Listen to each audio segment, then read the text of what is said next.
Bapak Ibu yang dirahmati oleh Allah, marilah kita mulai kajian kita malam hari ini dengan mengucap basmalah secara bersama-sama. Bismillahirrahmanirrahim. Alhamdulillah. Baik Bapak Ibu yang dirahmati oleh Allah, seperti biasa sebelum kita mulai kajian ada sambutan dan prakata. Dalam hal ini akan disampaikan oleh Ibu Eko Rini, kami persilahkan. Ya, bismillahirrahmanirrahim. Assalamualaikum warahmatullahi wabarakatuh. Waalaikumsalam warahmatullahi wabarakatuh. Alhamdulillah wa syukurillah wa la haula wa la quwata illa billah. Kita panjatkan syukur kehadirat Allah Subhanahu wa taala. Malam hari ini kita diberi kesempatan umur panjang dan segala nikmat untuk mengikuti kajian Muhammadiyah with You yang ke 174 nih kalau nggak salah. Untuk sekian kalinya Muhammadiyah with You setiap malam bersama dengan kita, teman-teman yang sedang diberi cobaan atau diberi waktu untuk isolasi mandiri, maupun pengelola, maupun yang pernah merasakan isolasi mandiri. Ini merupakan malam ke-174 kalau tidak salah. Ya, kita memulai kegiatan kita ini tanggal 20 Agustus 2020 dan sempat terhenti beberapa waktu, bukan karena pengelola tidak menyiapkan, tetapi alhamdulillah pada saat itu tidak ada santri di pesantren kita ini. Namun setelah itu terus terisi dan banyak bergabung pula saudara-saudara kita dari luar DIY. Ya, yang kajian-kajian ini diikuti oleh saudara-saudara kita dari luar DIY. Saya lihat di pertemuan yang malam hari ini, tadi saya lihat ada dari Kaltim yang bergabung juga bersama dengan kita, dan sering dari tempat yang jauh juga. Tadi Mas Abdul mungkin dari luar Indonesia juga, mungkin juga pernah mengikuti. Kedua, kepada Ustadz Andi Suseno, kami mengucapkan terima kasih atas kesediaannya. Kita biasanya memang memulai sekitar pukul 19.50-an Ustadz, namun karena waktu isyaknya ini agak mundur ya, jadi kadang-kadang nanti akan banyak menyusul pada saat kita sudah mulai. Seperti tadi kami laporkan, peserta kita bermacam-macam dari berbagai daerah dan ada yang sudah mengalami, ada yang sebagai pengelola. Nah, mudah-mudahan harapannya dengan kegiatan ini memotivasi kita semua untuk selalu sehat, menjaga protokol kesehatan, saling mengingatkan, dan juga memotivasi di antara kita. Demikian saya rasa tidak perlu panjang lebar. Sekali lagi kami mengucapkan terima kasih pada Ustadz Andi Suseno dan mengucapkan terima kasih pada pengelola Bu Ratna, Mas Abdul, Pak Purwati dan MCCC DIY serta PWM DIY yang selalu memfasilitasi pertemuan ini di setiap malamnya dengan berganti-ganti topiknya. Demikian banyak kurangnya dari saya. Mohon maaf. Assalamualaikum warahmatullahi wabarakatuh. Waalaikumsalam warahmatullahi wabarakatuh. Kami ucapkan terima kasih atas sambutannya dan perkataannya dari Ibu Dr. Eko Rini yang telah memberikan kita pencerahan dan awalan bagaimana dan menemani kita serta menemani perjalanan kita di kajian Muhammadiyah with You setiap malamnya. Baik Bapak Ibu yang dirahmati Allah, tibalah kita dalam sesi kajian. Kajian kita malam hari ini dengan tema menyelami makna Iqra yang akan disampaikan oleh Ustadz Andi Suseno STHI MHum. Kami persilahkan. Namun Bapak Ibu sebelum nanti perjalanan pertengahan hingga akhir nanti akan saya share link Google Form ya. Jadi tadi ya, ada link Google Formnya nanti saya kirimkan di kolom chat untuk Bapak Ibu bisa mengisi. Insyaallah. Baik, kami persilahkan kepada Ustaz Andi. Baik, terima kasih Mas Afdal. Bapak Ibu suara saya jelas nggih? Jelas. Oke. Bismillahirrahmanirrahim. Bismillahirrahmanirrahim. Assalamualaikum warahmatullahi wabarakatuh. Waalaikumsalam warahmatullahi wabarakatuh. Alhamdulillahilladzi adada khalqih wa ridha nafsih wa zinata arsyih wa midada kalimati. Asyhadu an la ilaha illallah wahdah la syarikalah la haula wa la quwwata illa billah. Alhamdulillah Bapak Ibu dirahmati Allah Subhanahu wa taala yang kami hormati seluruh pengurus, berikut juga peserta pengajian pesantren Covid Muhammadiyah DIY. Semoga niatan kita, hadirnya kita pada pengajian virtual pada malam hari ini mendatangkan ridho dan berkah dari Allah Subhanahu wa taala. Salat dan salam mari kita sanjungkan kepada Nabi Muhammad Shallallahu alaihi wasallam sebagai panutan bagi kita semua. Semoga kita tetap istiqomah dan semangat untuk terus mengikuti sunnah-sunnah Nabi Muhammad Shallallahu alaihi wasallam. Bapak Ibu dirahmati Allah Subhanahu wa taala, alhamdulillah tentunya pertama kita berdoa, barangkali yang malam hari ini masih dalam rangka isolasi ataupun dalam rangka pengobatan, semoga Allah memberikan kesembuhan yang tidak mendatangkan rasa sakit. Kemudian semoga kita yang belum semoga tidak diuji dengan COVID, diberikan kesehatan terus sehingga kita masih bisa istiqomah untuk melaksanakan perintah Allah Subhanahu wa taala, utamanya dapat membantu saudara-saudara kita yang barangkali diuji dengan COVID gitu. Selanjutnya Bapak Ibu yang dirahmati Allah Subhanahu wa taala, Mas Afdal, ini saya bisa share screen ya? Bisa Bapak, sudah saya jadikan co-host Bapak. Oke, saya share. Ini sampai berapa lama kira-kira? Biasanya kita sampai maksimal jam 9:15 atau sampai 9:30 nanti biasanya. Oh, gitu. Atau monggo disesuaikan, J. Oke, sampai slide-nya habis. Kalau materinya habis berarti sudah. Ya, J, nanti biasanya ada tanya jawab setelah materi. Oh, ngaten, geng, Ibu. Oke. Oke, Bapak Ibu yang dirahmati Allah Subhanahu wa taala, pada malam hari ini saya tidak bermaksud untuk menggurui Bapak Ibu sekalian karena barangkali ya dari latar belakang pendidikan, lingkungan Bapak Ibu bisa jadi sudah lebih alim, lebih paham daripada saya yang sifatnya hanya sharing saja. Barangkali ada yang baru, monggo nanti bisa dijadikan sebagai referensi pegangan hidup kemudian untuk menjalani kehidupan kita sehari-hari. Barangkali ada yang sudah tahu, ya sudahlah, sebagai paling tidak kita cari berkah majelis ilmu meskipun dalam kondisi ini di Jogja hujan lebat, di tempat saya juga hujan lebat ya secara virtual. Semoga benar-benar mendatangkan berkah dan ridho dari Allah Subhanahu wa taala. Nah, tema yang akan saya sampaikan pada malam hari ini Bapak Ibu, ini bagaimana kemudian menyelami makna Iqra. Ini tidak lain, tema ini saya ambil karena memang saya itu guru Iqra, Ustaz, pengajar Iqra itu. Nah, barangkali Bapak Ibu tentu sudah khatam semua, ya, baik itu ya Iqra maupun hal-hal yang berkenaan dengan kata Iqra yang seringkali kata ini kita kaji pada saat nuzulul Quran ya 17 Ramadan atau 10 hari terakhir pada bulan Ramadan. Baik, Bapak Ibu dirahmati Allah Subhanahu wa taala, sesungguhnya tema ini berangkat dari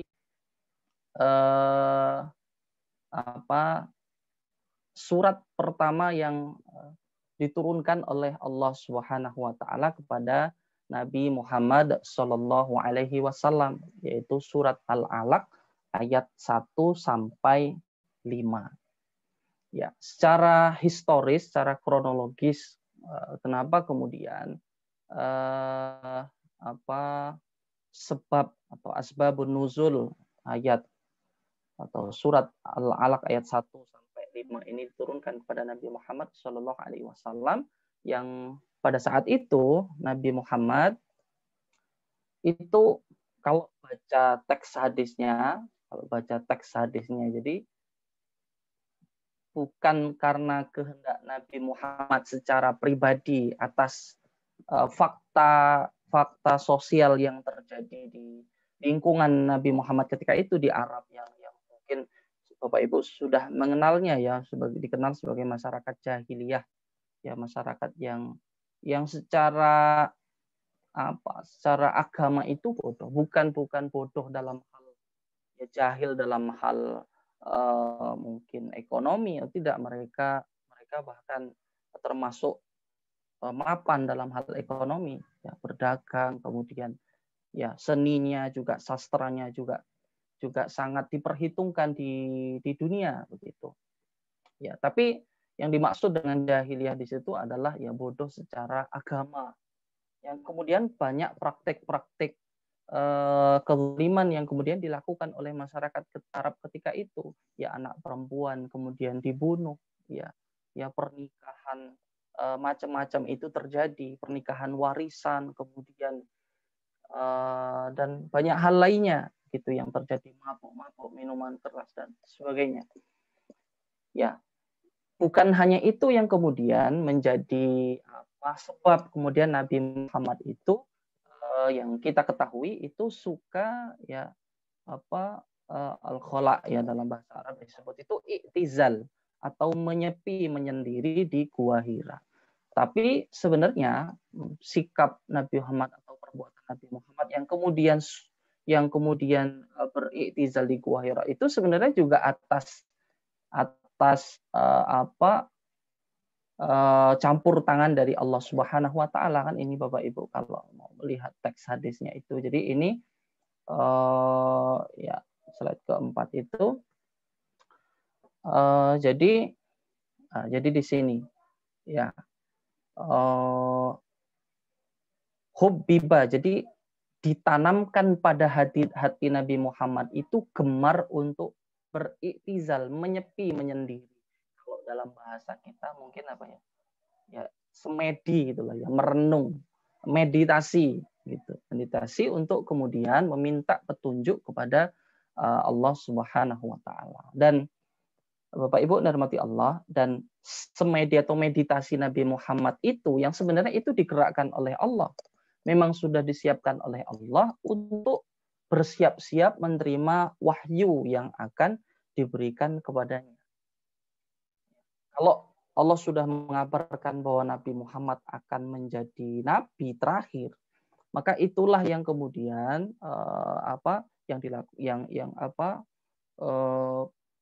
digerakkannya hati Nabi Muhammad itu bagian dari persiapan untuk ya menerima wahyu dari Allah Subhanahu wa taala.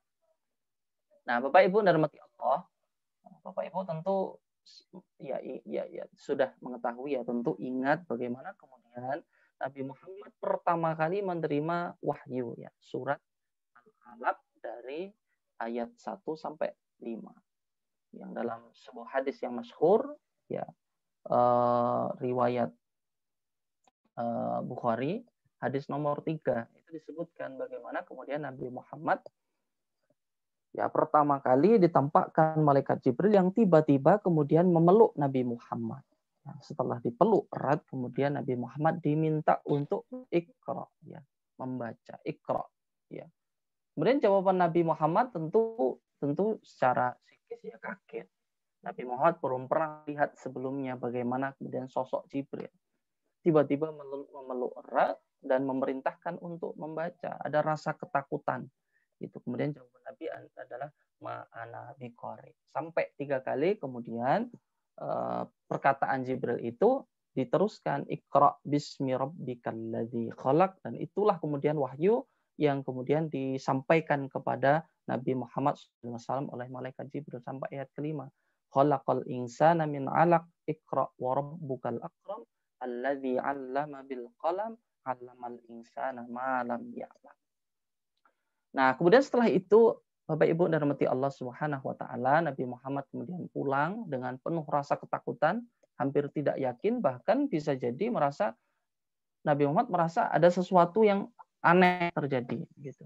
Nabi Muhammad sebagai manusia biasa juga ya, meskipun seorang nabi dan rasul, tapi juga watak psikis Nabi juga ya manusia biasa, kecuali kalau Allah memang berikan kelebihan-kelebihan tertentu, merasa ketakutan.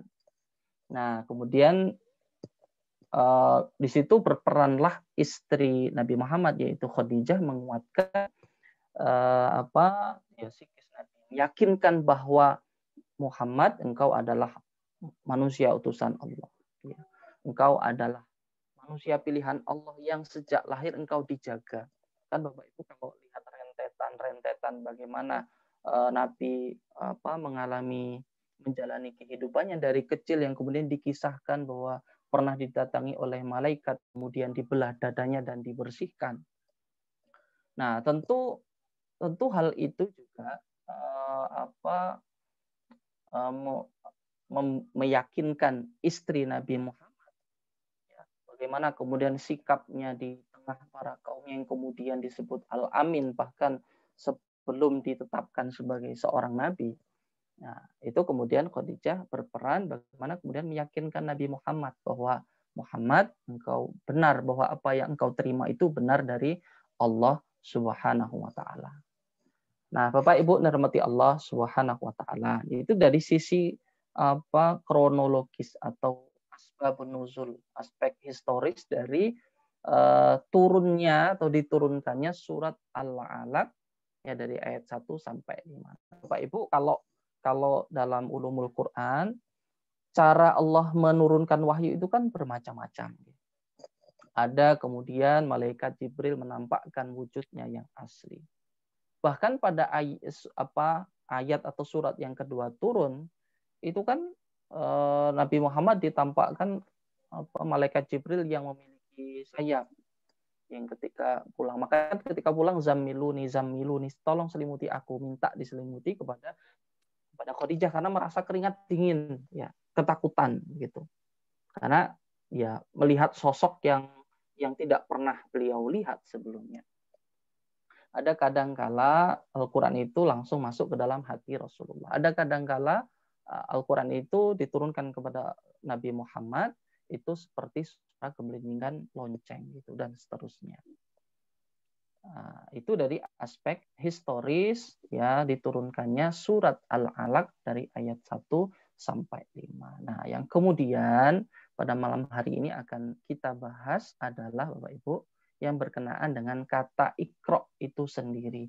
Sebenarnya apa yang kemudian kalau tafsir ya, saya bukan ahli tafsir Bapak Ibu, mungkin ya sama-sama mungkin Bapak Ibu membaca, ya saya yang membaca, nanti barangkali ada diskusi, ada sharing yang bisa kita lakukan begitu. Nah, Bapak Ibu rahmati Allah Subhanahu wa taala. Jadi secara bahasa, jadi kata Iqra itu berasal dari kata qara'a yaqra'u gitu. Qira'atan. Sering kita dengar itu qira'ah. Ya, qira'ah. Qira'atul Quran, bacaan Quran. Nah, sementara makna aslinya itu berasal dari kata menghimpun, ya, al-jam'u. Menghimpun ya, karena ya membaca itu bagian dari menghimpun huruf-huruf kemudian menjadi sebuah kata. Menghimpun kata kemudian menjadi sebuah kalimat. Ya. Kayak itulah yang kemudian disebut sebagai membaca. Nah, Bapak Ibu, kalau kita buka Al-Qur'an, ya, di dalam Al-Qur'an itu ada banyak ayat yang kemudian menunjukkan kata atau perintah Allah Subhanahu wa taala untuk membaca. Nah, gitu. Perintah untuk membaca. Tapi yang menarik Bapak Ibu, ternyata karena Al-Qur'an itu sebagaimana diakui bahkan tidak hanya oleh umat Islam, bahkan diakui oleh para orientalis, ya. Orang-orang Barat yang kemudian mendalami Al-Quran. Jadi Bapak Ibu, kalau kita umat Islam itu mempelajari Al-Quran, ya mendalami Al-Quran, menghafal Al-Quran, itu sebenarnya sudah hal yang biasa karena memang kita umat Islam. Tapi Bapak Ibu, ternyata di luar sana itu para ilmuwan Barat itu bahkan mereka tetap beragama non-Muslim, beragama Kristen, ya Katolik, tapi mereka juga mendalami Al-Quran. Ya, mereka hadir ya kepada Al-Quran sebagai ilmuwan murni. Dan bahkan tidak sedikit kemudian di antara mereka menyatakan bahwa Al-Quran itu luar biasa dari segi bahasa, kemudian dari sisi orisinilitasnya. Bahkan ada yang mengatakan bahwa satu-satunya kitab suci yang terjamin masih orisinil itu adalah Al-Quranul Karim yang masih bisa dipertanggungjawabkan. Makanya kan dalam kajian ulumul Quran, dalam kajian Quran Bapak Ibu, bahwa proses transmisi atau disampaikannya Al-Quran itu ya melalui jalur mutawatir, jalur yang pasti. Artinya bahwa Al-Quran itu memang benar-benar berasal dari Allah Subhanahu wa taala. Selain bahwa Allah sendiri juga sudah mengungkapkan inna nahnu nazzalna dzikra wa inna lahu lahafidun. Sesungguhnya aku yang menurunkan Al-Quran dan aku yang kemudian akan menjaganya. Nah, Bapak Ibu, kembali ke makna Iqra. Ya, jadi kata Iqra itu artinya adalah perintah untuk membaca. Nah, kalau kita buka di dalam Al-Quran, kemudian kita cari yang melalui Al-Quran, kita search gitu ya melalui Al-Quran digital, itu ternyata menunjukkan paling tidak ada 8 kata yang menunjukkan bahwa perintah Allah untuk membaca itu dalam Al-Quran. Gitu. Nah, yang pertama tentunya Bapak Ibu itu terdapat dalam surat Al-Alaq yang disebut oleh Allah Subhanahu wa taala itu 2 kali. Iqra bismi rabbikal ladzi khalaq, khalaqal insana min 'alaq. Iqra wa rabbukal akram. Itu disebutkan 2 kali. Nah, Bapak Ibu, ternyata perintah Allah untuk membaca atau bacalah itu ternyata tidak hanya dengan kata Iqra, Bapak Ibu. Ada kata utslu. Ada kata utslu. Itu terdapat pada surat Al-Imran ayat 93 dan juga surat Al-Ankabut. Utslu ma uhiya ilaika. Ya, bacalah apa yang aku wahyukan kepadamu. Selain kata utslu juga ada kata rottala. Nah, ini Bapak Ibu yang barangkali gemar tahajud, ya, yang gemar tahajud tentu tidak asing dengan kata rottala ini yang terdapat pada surat Al-Muzammil. Ya, warattilil Qur'ana tartila. Nah, Bapak Ibu yang dirahmati Allah Subhanahu wa taala, perbedaan kata yang digunakan oleh Allah Subhanahu wa taala, ada Iqra, ada utslu, ada rotil, ya dari kata rottala, itu yang kemudian menarik untuk sama-sama kita kaji sehingga kita mendapatkan pemahaman yang baik lah, yang baik dari apa yang kemudian kita pelajari dari Al-Quran sehingga bisa membedakan, oh ini seharusnya begini, seharusnya begitu dan seterusnya. Nah, Bapak Ibu yang dirahmati Allah Subhanahu wa taala, kalau kita buka di dalam hadis tadi Al-Qur'an, ya, Allah berfirman, Iqra bismi rabbikal ladzi khalaq atau utslu ma uhiya ilaika, ya, atau warattilil Qur'ana tartila, ya. Di dalam hadis pun Bapak Ibu itu ternyata Rasulullah Shallallahu Alaihi Wasallam itu juga mengungkapkan perintah untuk membaca Al-Quran itu dengan redaksi yang beragam.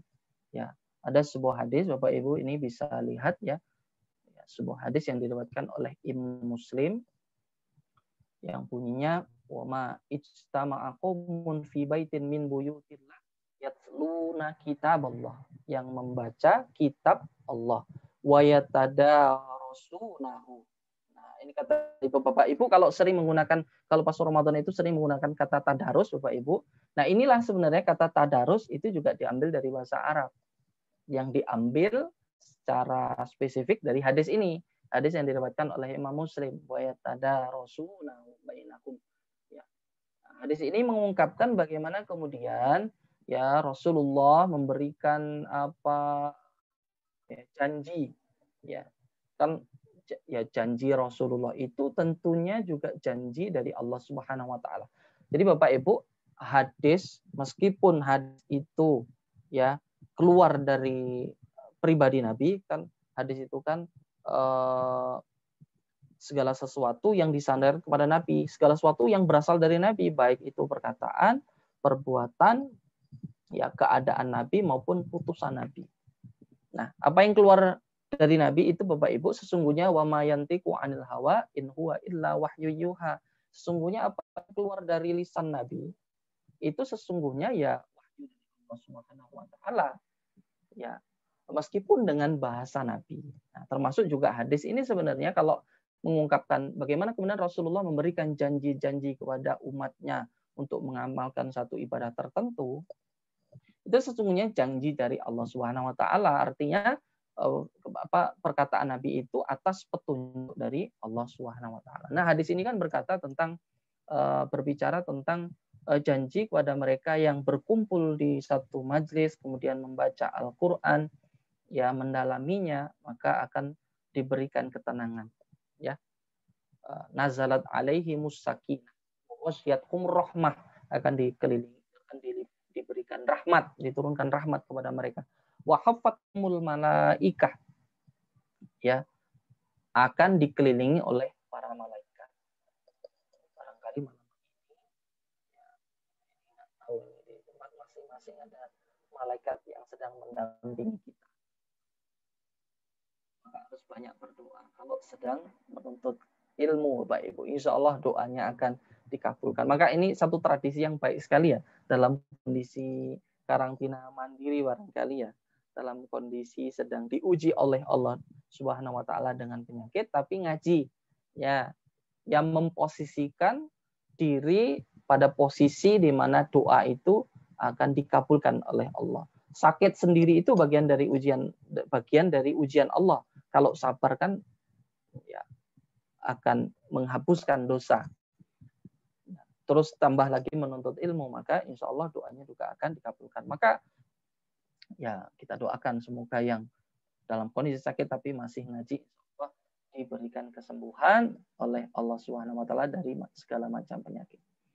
Nah, Bapak Ibu dirahmati Allah Subhanahu wa taala, selanjutnya ya ada kata yatsluna kitabullah, kemudian ada tadarus juga kalau berdasarkan hadis Nabi. Tapi ada hadis lain juga menyebutkan, ya ini ada hadis yang masyhur juga mungkin di keliling kita, ya motivasi agar kita rajin membaca Al-Quran. Mana Rasulullah SAW bersabda, yaqulu iqra'ul Quran fa innahu ya'ti yaumal qiyamati syafi'an li ashabihi. Bacalah Al-Quran karena ia akan datang memberi syafaat pada para pembacanya pada hari kiamat nanti.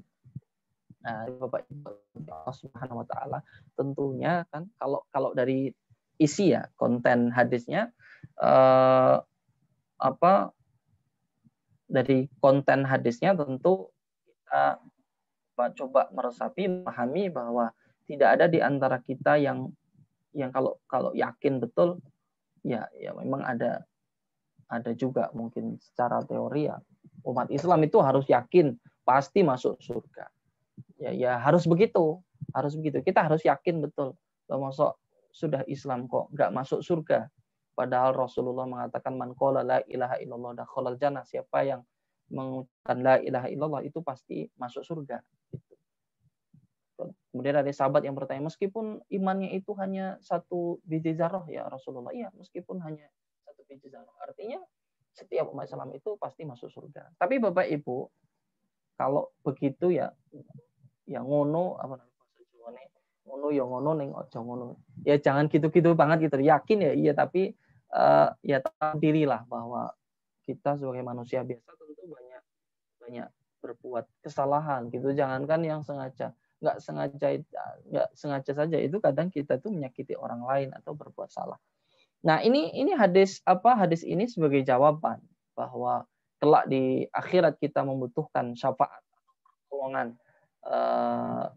yang akan menolong kita agar selamat dari neraka, yaitu dengan membaca Al-Quran. Iqra'ul Quran fa innahu ya'ti yaumal qiyamati syafi'an li ashabi. Nah, ini Iqra' ya Bu ya, perintah tentang membaca. Kemudian ada hadis lain ya. Ya, untuk mengungkapkan orang yang rajin membaca Al-Quran itu dengan mahir. Ya, mahir itu sebenarnya kata sifat ya. Ya. Ya qira'a juga, yaqra'ul Quran. Ya. Wa yatata gitu.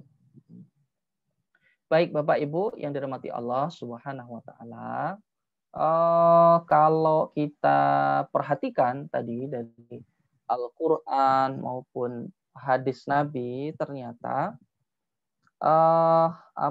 kata Iqra atau kata perintah Allah untuk membaca itu tidak hanya diungkapkan oleh Allah di dalam Al-Quran dan juga diungkapkan oleh Nabi Muhammad itu dengan satu bentuk kata dari asal kata qara'a yaqra'u tadi, Iqra' tadi, ternyata juga menggunakan kata talayatlu ya, utslu ya, ada juga rattala, rattil wa rattilil Qur'ana tartila. Nah, ini kemudian menimbulkan perbedaan di kalangan para ulama dalam memaknai kata Iqra' itu sendiri. Nah, yang pertama Bapak Ibu, bahwa kata Iqra' bermakna perintah untuk membaca Al-Qur'an. Nah, ini mungkin satu kejadian juga, kejadian di mana malaikat Jibril memerintahkan Nabi Muhammad untuk membaca, menunjukkan ya, menegaskan bahwa Nabi Muhammad adalah seorang yang ummi, seorang yang tidak bisa ya, seorang yang buta tidak bisa membaca dan juga tidak bisa menulis begitu Bapak Ibu. Loh, berarti parah dong Nabi Muhammad itu. Bagaimana kemudian Nabi Muhammad yang tidak bisa membaca menulis pantas untuk dijadikan seorang nabi? Padahal ketika itu bahwa tidak bisa membaca itu bukan kemudian menjadi satu hal yang umum gitu. Ada juga orang-orang yang ternyata bisa membaca gitu. Kok Nabi nggak termasuk orang yang bisa membaca? Justru Bapak Ibu dirahmati Allah Subhanahu wa taala, keummian Nabi ya, buta hurufnya Nabi Muhammad itu justru menguatkan ya bahwa Al-Qur'an itu benar-benar dari Allah Subhanahu wa taala. Coba kalau seandainya Nabi Muhammad itu bisa baca tulis, justru malah bisa jadi melemahkan pernyataan bahwa inna nahnu nazzalna dzikra wa inna lahu lahafidun, bahwa Al-Qur'an itu berasal dari Allah. Gitu. Karena kenapa? Karena Nabi bisa nulis. Oh, kalau Nabi bisa nulis, bisa membaca, oh berarti Nabi Muhammad ahli sastra. Karena ketika itu masyarakat Arab itu ya cinta gandrung dengan sastra, syair-syair gitu Pak Ibu. Ya. Berarti Al-Quran itu buatan Nabi Muhammad. Nah, itu. Justru, maka Bapak Ibu, justru keummian, kebutaan hurufnya Nabi itu justru menguatkan bahwa Al-Quran itu benar-benar datang dari Allah Subhanahu wa taala. Itu orang yang ummi tapi bisa mengeluarkan ya dari lisannya itu ayat-ayat yang, kalau Bapak Ibu kalau kita kaji kemukjizatan Al-Quran, salah satu kemukjizatan Al-Quran adalah dari sisi redaksi kata yang begitu indah. Begitu indah, yang sangat memukau, yang tidak hanya diakui oleh orang Islam, bahkan orang di luar Islam itu begitu terpukau dengan keindahan ayat-ayat Al-Quran itu. Bahkan hanya dengan membacanya. Nah, kalau kita kan seringkali terpukau dengan ayat Al-Quran, itu seringkali dengan lantunan ya yang indah gitu, dengan bacaan yang merdu, suara yang merdu, itu kita akan tergugah. Tapi Bapak Ibu, sesungguhnya tanpa mendengarkan lantunan Al-Quran dengan suara-suara yang indah pun, sesungguhnya keindahan kandungan Al-Quran itu sudah bisa terbaca.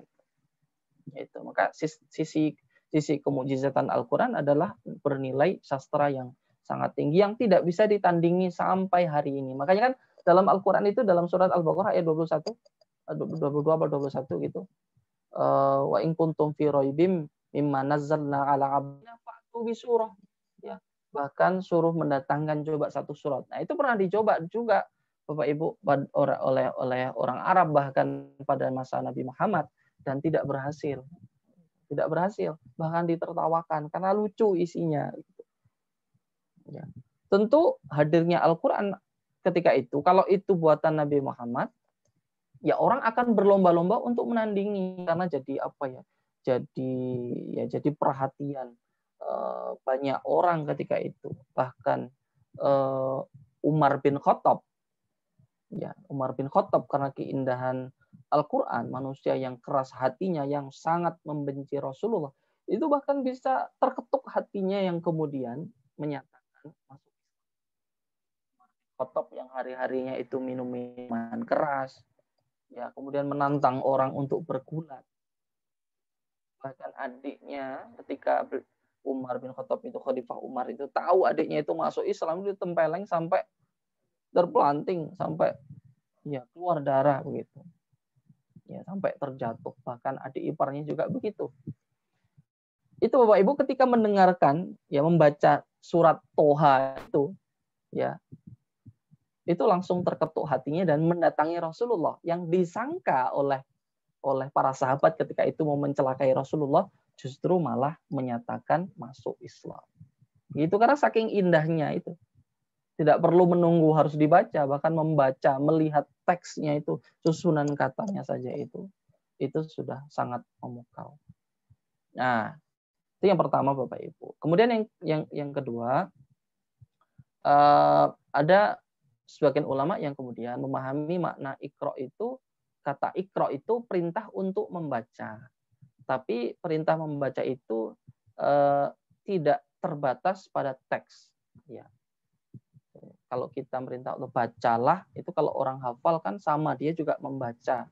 Itu dalam suasana dia sedang menghafalkan, tapi dia juga membaca. Nah, itu yang kedua. Kemudian yang ketiga, Iqra tidak terbatas pada membaca teks. Ini yang menarik ini Bapak Ibu. Perintah Allah untuk membaca itu tidak hanya terbatas pada teks, artinya terbatas pada hanya membaca Al-Quran, tapi juga segala sesuatu yang kita temui di alam semesta ini. Karena pada lafaz, ya, surat Iqra itu, surat Al-Alaq itu tidak terdapat objek yang pasti. Ini menunjukkan kalau tidak ada objek yang pasti, karena Iqra, bacalah dengan nama Tuhanmu, yang disuruh baca itu apa? Ya, meskipun kita juga memahami yang dibaca ya Al-Quran. Tapi ketika itu Al-Quran itu belum tertulis, gitu. Ya, itu belum dalam satu mushaf. Gitu. Ya, tidak disebutkan Iqra'ul Quran gitu, enggak. Tapi Iqra, bacalah bismi rabbikal ladzi khalaq. Bacalah dengan nama Tuhanmu. Maka ada sebagian ulama kemudian memahami bahwa perintah untuk membaca itu tidak hanya terbatas pada Al-Quran. Ya.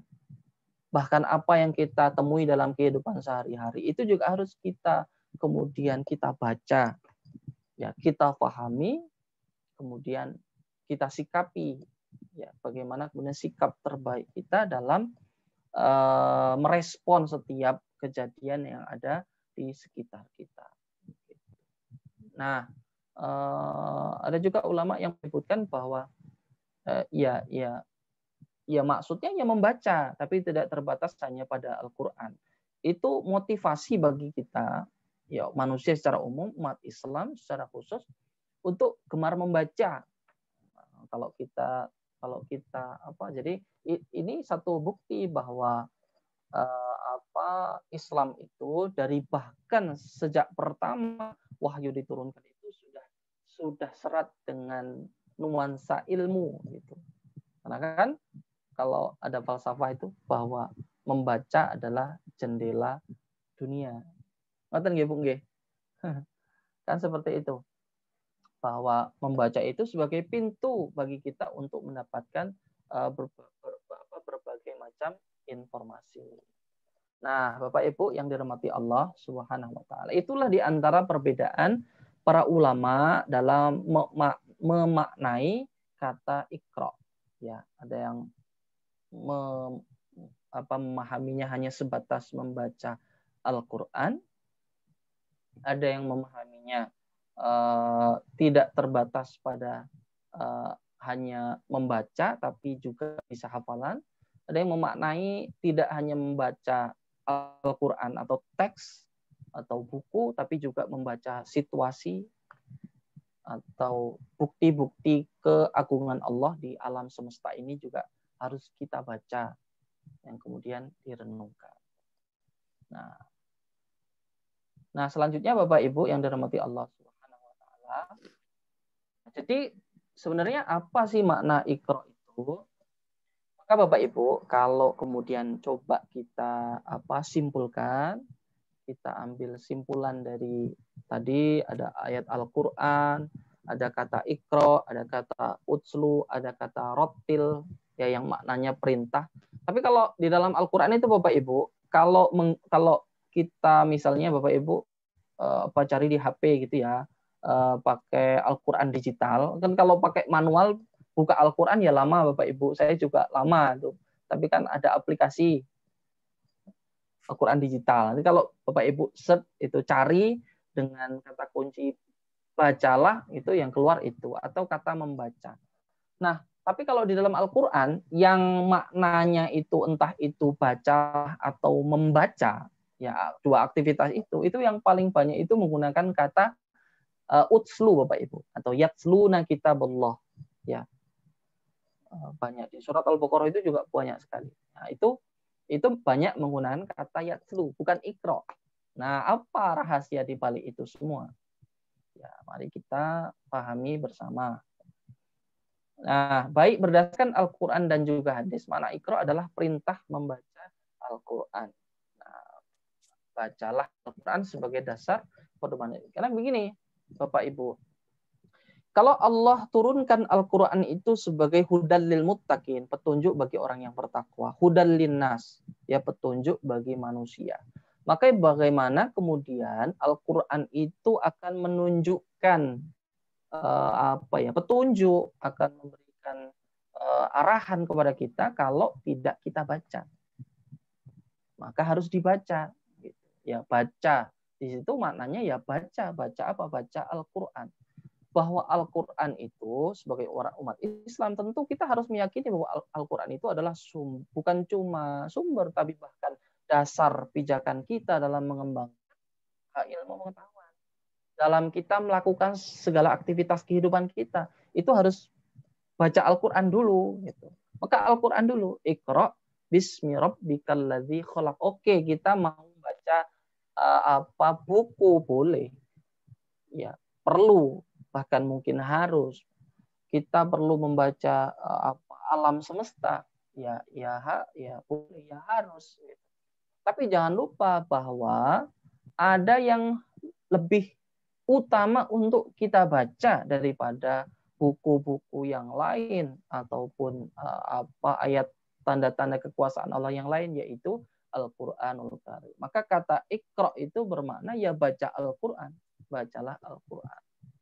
Gitu. Maka Bapak Ibu yang dirahmati Allah, ini mohon maaf.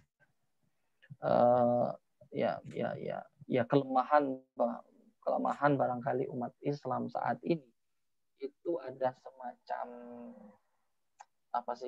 pemisahan antara ilmu agama dengan ilmu pengetahuan yang lain gitu. Oh, ini spesifik agama, ini spesifik. Padahal Bapak Ibu kalau kita coba tengok sejarah masa lalu, bahkan ilmuwan terdahulu itu sebelum dia ahli di bidang iptek itu ternyata dia ahli dulu terhadap Al-Qur'an gitu. Nah, ini satu kelemahan. Makanya kemarin mohon maaf Bapak Ibu, ini karena saya dari UAD gitu. ya sempat terjadi diskusi saya dengan direktur pesantren mahasiswa gitu. Beliau menyampaikan seharusnya gitu, mungkin mohon maaf ya Bapak Ibu kalau jadi seharusnya porsi beasiswa itu diberikan seluas-luasnya kepada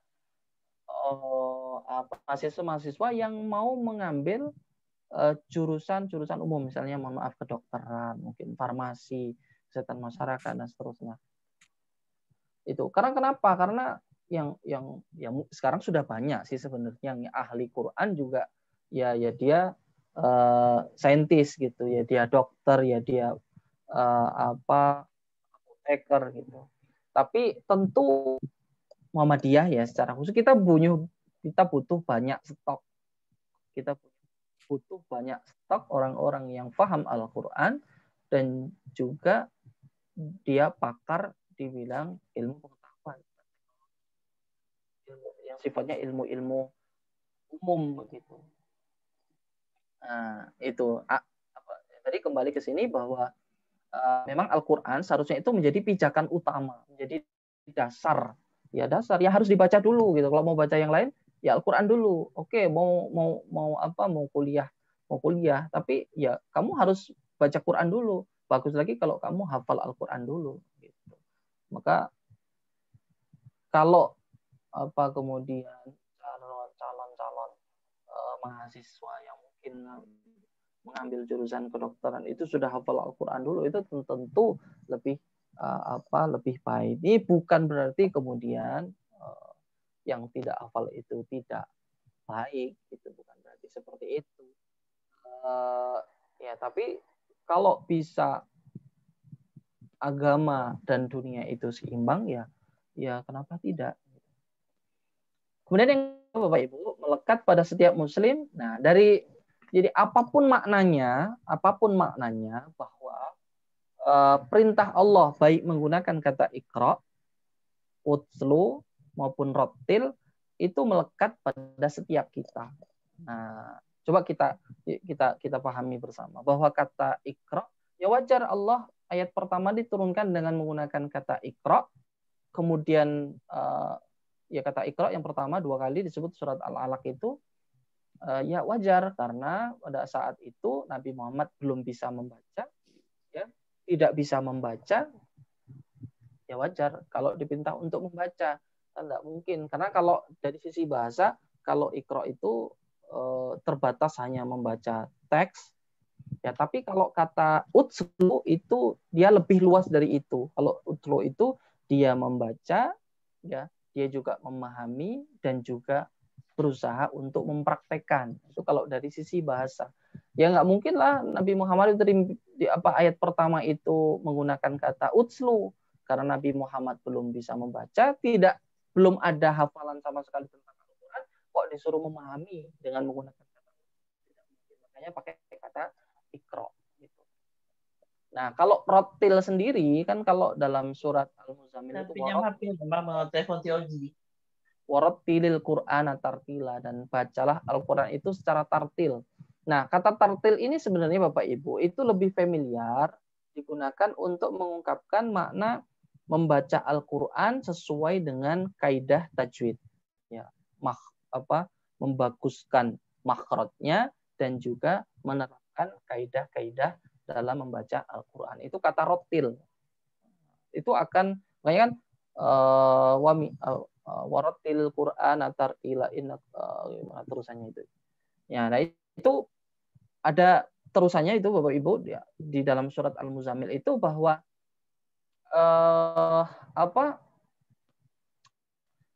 ketika mohon maafkan kaitannya dengan surat Al-Muzammil itu kaitannya dengan perintah untuk sholat tahajud. Kalau Bapak Ibu tentu sudah pernah merasakan kalau pernah iktikaf di Masjid Islamic Center UAD, kemudian imamnya itu membaca Al-Quran dengan indah, ya dengan suara yang merdu, tentu akan menambah khusyuk, bahkan bisa sampai nangis. Itu. Makanya Allah perintahkan kalau sholat warattilil Qur'ana tartila. Maka dipilihlah kalau apa ya umukum aqra'ukum Qur'anan, yang mengimami kalian adalah yang paling paham, paling baik Qur'annya.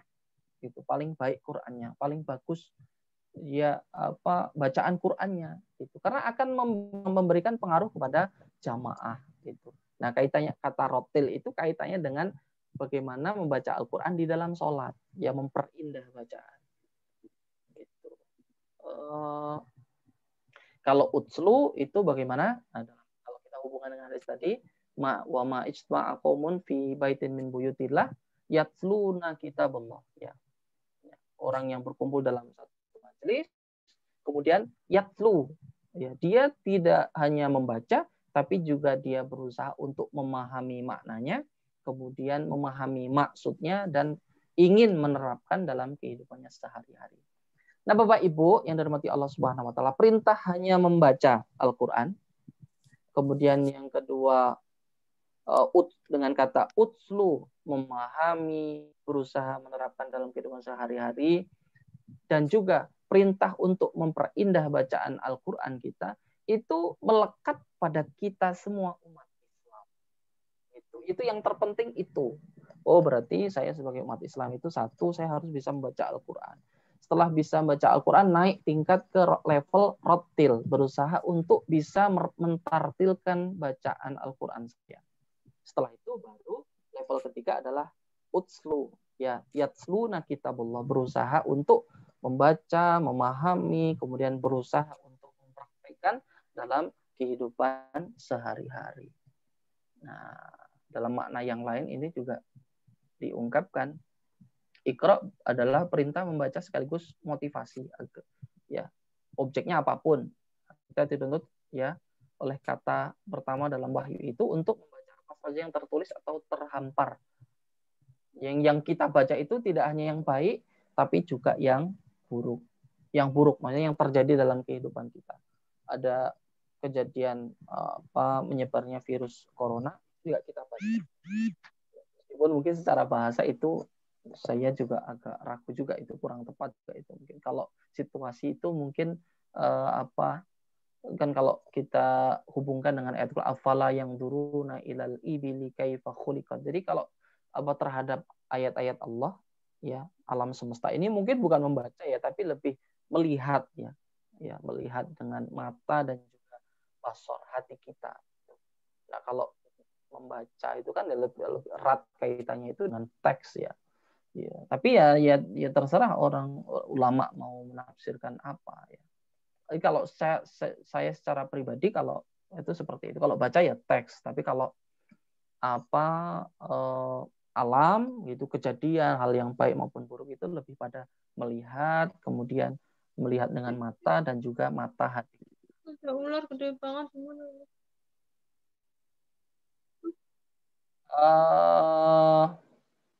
Bapak Ibu dirahmati Allah Subhanahu wa taala, barangkali ya ini mungkin yang terakhir ya. Yang terakhir ya ini saya bacakan saja ini kesimpulan dari yang pernah saya baca dari tulisannya. Nah, ini kata Iqra itu mencakup 4 hal. 1, belajar bagaimana agar bisa membaca Al-Qur'an. Kemudian kedua, berusaha untuk memahami Al-Qur'an. Ketiga, berusaha untuk mengamalkan, karena Aisyah ditanya oleh sahabat, ya wahai Aisyah, bagaimana akhlak Rasulullah? Jawaban Aisyah adalah kana khuluquhul Qur'an, bahwa akhlak Rasulullah adalah Al-Qur'an. Itu artinya kalau kita hubungkan dengan ayat yang lain, qul in kuntum tuhibbunallah fattabi'uni yuhibbukumullah. Muhammad, katakan kepada umatmu kalau mereka mau mereka menyatakan mencintaiku, maka hendaknya mereka mencintaimu. Caranya gimana? Man ahabba sunnati faqad ahabbani wa man ahabbani kana ma'i fil jannah. Cara kita mencintai Allah adalah jangan mengikuti Rasulullah. Dan cara kita mengikuti Rasulullah adalah mengamalkan sunnahnya. Kalau kita mengamalkan sunnahnya Nabi, maka sama seperti mencintai Nabi. Kalau kita mencintai Nabi, maka akan bersama Nabi kelak di surga. Nah, gitu. Makanya ya setiap kita berusaha untuk harusnya berusaha untuk mengamalkan Al-Quran. Makanya dulu Bapak Ibu kalau kita ingat-ingat ya bagaimana kemudian dulu Dahlan ya awal-awal memberi pengajaran kepada murid-muridnya itu kan lama sekali, itu tidak berpindah dari surat Al-Ma'un itu bahkan sampai berbulan-bulan. Kenapa? Ada murid yang bertanya, Kiai kok ini nggak pindah-pindah sih ke ayat yang lain ya? Apa kamu sudah mengamalkan ini? Ya, itu. Terus parameternya adalah diamalkan apa belum? Itu kalau sudah diamalkan baru berpindah. Gitu. Maka ya tujuan Al-Quran memang untuk diamalkan gitu ya. Kemudian yang keempat adalah tawasau bil haqqi, bahwa spirit Iqra adalah spirit untuk saling menyampaikan kebaikan kepada dengan orang lain. Tawasau bil haqqi. Dengan apa? Dengan Al-Quran. Maka dalam tafsirnya Ibnul Qayyim Al-Jauziyah itu mengatakan begini. Bacalah Al-Quran itu dengan hati dan dengan pikiranmu. Karena hanya orang-orang yang memadukan dua hal, hati dan pikiran itu, yang akan bisa menyelami, memahami Al-Quran dengan baik. Gitu. Dan Al-Quran yang difahami dengan akal dan hati yang bersih itu akan memunculkan sikap yang baik juga. Yaitu sikap apa? Sikap ingin berbagi. Ya, berbagi apa? Nah, paling utama adalah berbagi nikmat yang sudah Allah berikan. Kalau berhubungan dengan wa amma bi nikmati rabbika fahadits. Nah, kata Ibnu Qayyim Al-Jauziyah, nikmat terbesar Allah adalah kesempatan untuk berinteraksi dengan Al-Quran. Itu itu berkah Al-Quran. Maka nikmat itu ya harus disampaikan, ya dibagi dengan orang lain. Bapak Ibu dan rahmati Allah Subhanahu wa taala, barangkali itu ya sharing saya pada malam hari ini. Semoga ada yang baru. Kalau nggak ada yang baru ya paling tidak kita sudah dapat berkah dalam satu majelis. Demikian, terima kasih. Mohon maaf atas segala kekurangan. Billahi taufiq wal hidayah. Assalamualaikum warahmatullahi wabarakatuh. Waalaikumsalam. Waalaikumsalam warahmatullahi wabarakatuh. Kami ucapkan terima kasih kepada Ustaz Andi Suseno atas materinya malam hari ini. Tentunya pasti ada pengetahuan baru yang kita peroleh mengenai apa itu makna Iqra yang sebenarnya, bagaimana kita emang harus membaca dan banyak membaca, bahwa kita sebagai manusia perlu membaca, tidak hanya membaca buku, Bapak Ibu, membaca situasi pun sudah merupakan Iqra. Baik, Bapak Ibu yang dirahmati Allah, kami persilahkan jika ada pertanyaan yang ingin disampaikan kepada Ustadz Andi, atau di kolom chat bisa dituliskan juga Bapak Ibu jika ada pertanyaan, kami persilahkan. Tapi sebelumnya kami sudah menge-share link untuk presensi di kolom chat. Monggo Bapak Ibu dapat mengisinya juga. Terima kasih. Kami persilahkan Bapak Ibu jika ada pertanyaan yang ingin disampaikan secara langsung, kami persilahkan. Atau di kolom chat kami persilahkan mengenai menyelami makna Iqra dari Ustadz Andi Suseno.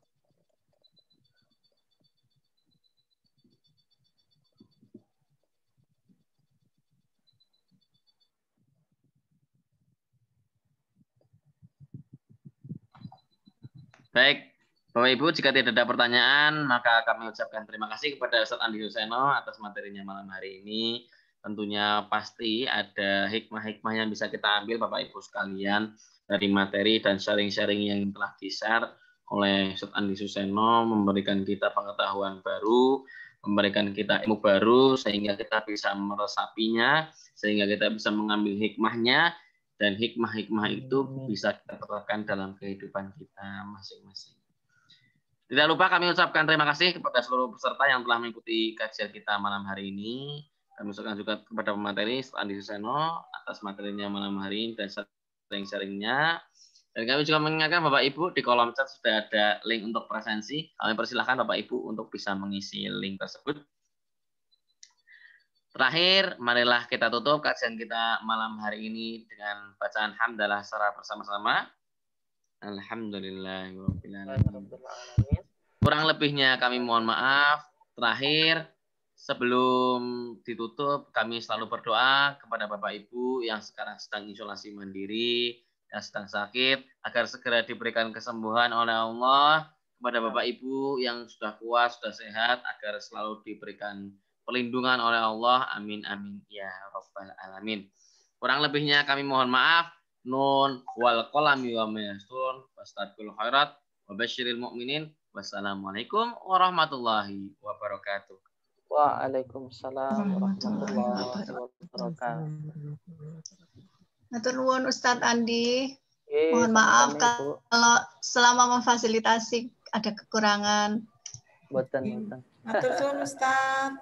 Jangan kapok, Insya Allah masih 1 kali lagi kayaknya, Bu. Alhamdulillah. Jadwalnya. Matur suwun. Parang Ibu. Terima kasih Mas. Matur suwun sehat ya. Matur suwun Bapak Ibu semuanya. Assalamualaikum warahmatullahi wabarakatuh. Waalaikumsalam warahmatullahi wabarakatuh. Matur nuwun Bu Ekor ini, Mas Abdul juga terima kasih. Mbak, ini saya record. Nanti Ibu. Saya masukkan ke link drive-nya ya, yang kemarin itu. Yang kemarin nggih. Oh nggih, siap Bu. Nanti saya masukkannya ke link drive-nya. Jadi link drive-nya enggak saya lock. Oh nggih. Ibu, siap Ibu. Matur suwun izin live nggih. Allah mangke. Nggih, matur nuwun Bu Ekor ini.